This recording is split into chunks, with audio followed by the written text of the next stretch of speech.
చాలా మందికి గారపళ్ళు ఉంటున్నాయి. ఓకే, గారపళ్ళు ఉంటున్నాయి అంటే బ్యాక్టీరియాలో నోట్లో ఎక్కువగా ఉందని అర్థము. అదే బ్యాక్టీరియా హార్ట్ లోపల వాల్వ్స్ని డ్యామేజ్ చేస్తుంది.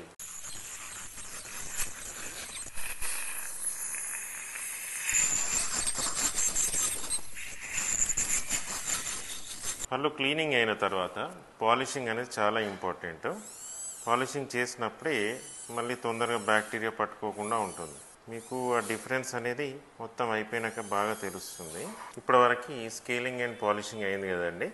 పాలిషింగ్ తర్వాత చూడండి ఎంత నీట్గా వచ్చాయో టీత్.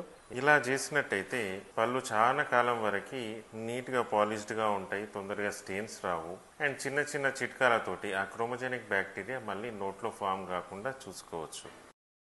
చిన్నగా క్లీనింగ్ ప్రొసీజర్ తోటే పళ్ళని ఎంత మెరిసేలా చేసుకోవచ్చు. చిన్న పిల్లల నుంచి పెద్ద పిల్లల వరకు ఇలాంటి సమస్యలు లేకుండా ఎప్పటికప్పుడు డెంటల్ చెకప్ చేయించుకోండి.